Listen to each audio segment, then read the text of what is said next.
Hi, it's Mark from TLR. I'm here with Bernie Pawlik, Pawlik Automotive in Vancouver, 24-time winners, best auto repair in Vancouver, as voted by their customers. We're talking cars. How you doing, Bernie? Doing very well. So today's victim is a newer vehicle, 2020 Dodge Ram 3500. What happened with this truck? Yeah, so the owner of this vehicle, actually, it's a company vehicle. Someone in the company had put the wrong fuel in the vehicle. It's a gasoline-powered truck, 6.4-liter Hemi. They put diesel fuel into the gas tank. Not sure how they did that, but they did, and the vehicle was towed in because it wouldn't run. Okay, that does not sound good.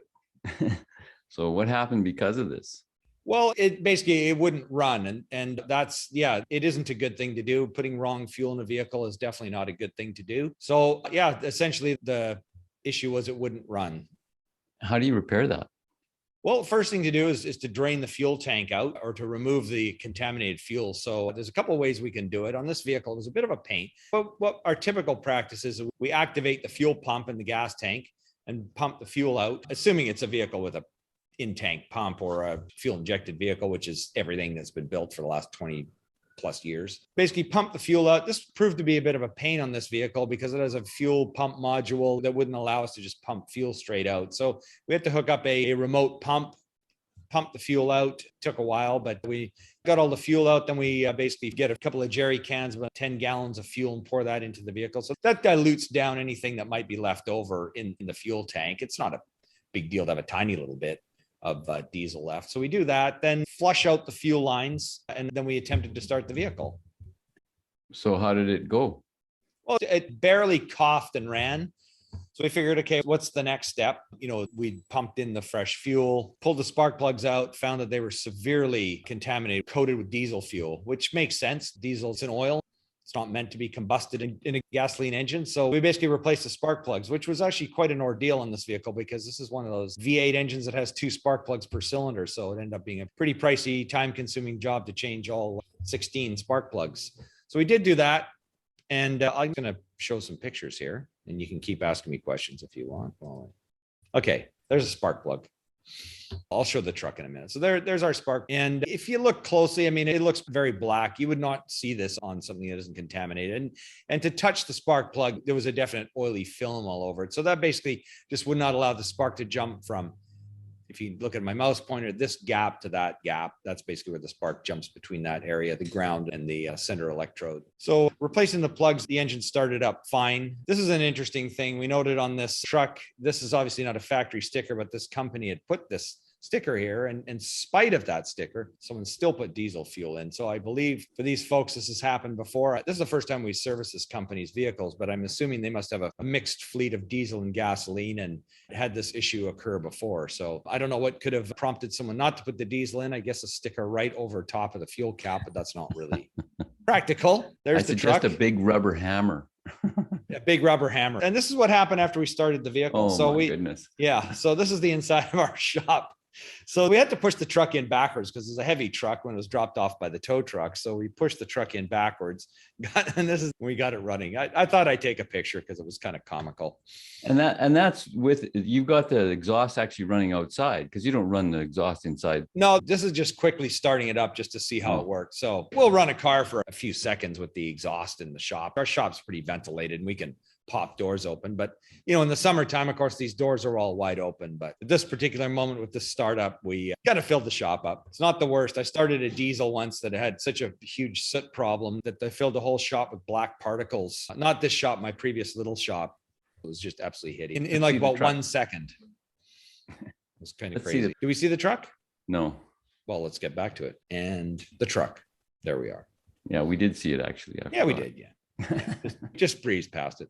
Well, I mean, after that other picture, this is not that interesting, but it is a nice looking truck in my opinion. So our picture show for the day. So what else could have been damaged by putting diesel fuel in the gas tank? Well, there's a few things. Of course, the fuel injection system on this vehicle is fairly simple. I mean, it's the pump and then the fuel injectors. If it was a GDI, like a direct injection system, you would have like a high pressure pump and then some more sophisticated injectors. So fortunately, this is a port injection system. kind of the older style. So the injectors could have been damaged. They weren't at the end of the day. Could something happen down the road? Possibly. I think they'll probably end up being okay. I mean, the other thing that concerns me, the innards of the engine should be fine. I mean, diesel is extra lubrication, which can never really hurt. But maybe the catalytic converters may have got a little too much fuel in them. But I don't think the truck ran for long enough to really cause much damage. And I think driving it will burn it out. But that's certainly something else that could have happened. I mean, the other thing that we did do is we did a motorvac fuel injection cleaning after we got the truck running, just to clean the fuel injectors and just, that cleans carbon deposits off the valves and in the combustion chamber. So that helps to remove anything like that may have occurred. So I think that's a nice little extra bit of help, short of taking everything apart. But time will tell, whether there's any damage or not down the road. But I think it's probably going to be okay. Is there any clues with the owner to know if further damage has occurred later on? Well, I would say that, I think the thing to monitor is if the check engine light comes on, of course, things will need to be tested. Things like if the catalytic converters were to be damaged, for instance, they would probably cause a check engine light to come on for catalyst efficiency code, or a worst case scenario might be the cats may plug up. And then that would cause like a engine performance issue. But the other area too is if the injectors go bad, there'll probably be either trouble codes or an engine misfire that develops for that. So I think the spark plugs will be no problem. Of course, they're brand new and everything's all cleaned out now. But those are a couple of things that could happen. But I say they're coulds. I mean, it would be a shame you wouldn't want to change a bunch of stuff just because it might happen. You can address that down the road, save your money for things that may never occur.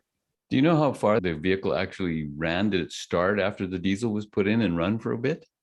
That I don't know. I never actually talked to the person who brought the vehicle in, and I don't really know, but here's how I suspect it would have gone down. For the first few seconds while there was still gasoline being pumped in, it probably would have been fine until a diesel got in, and it probably wouldn't have taken very long until it just went bad. Wouldn't the diesel have sunk to the bottom of the tank too? So it'd be one of the first things that the pump would start pumping?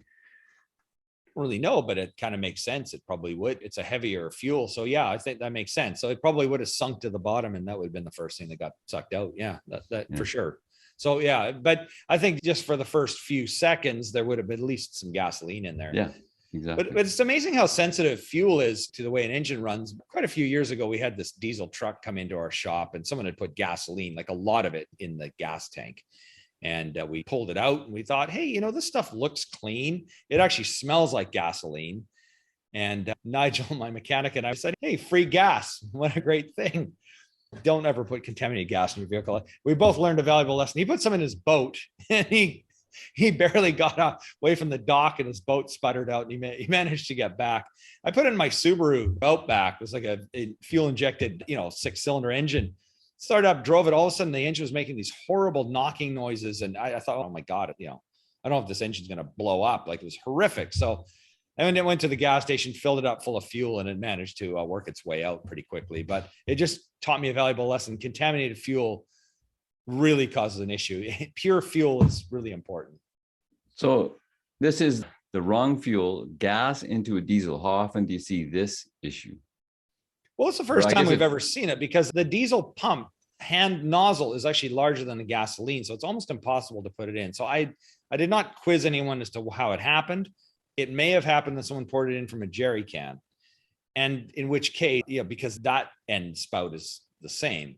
Or it could be that someone was so used to a diesel, they just held the thing in and somehow filled it up. I don't know. I'm thinking the jerry can thing might be the way. We often see people put gasoline in diesel cars, and we've done a number of things. I don't know if we've ever done a podcast about it. We could do one in the future. Next time someone brings one in, because it'll happen. It happens with somewhat reasonable frequency. Even though it's a different color on the pump, it says diesel. It's all by itself, the diesel pump, generally. Yeah. Gas is separate. Yeah.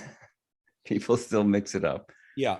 Well, I have a diesel truck. I've had it for 1.5 years. Before that, everything I owned was gasoline. But I still, every time I go fill it up, I always grab the nozzle and I actually smell it because I'm going, I don't want to screw up because it's so easy to do. But one day I was a little, I don't know, flustered, stressed out, rushed. And I almost grabbed the gasoline nozzle and like I had it in my hand. I go, wait a minute, so it's an easy thing to do. Yeah. And of course, it's easy to put gas into a diesel.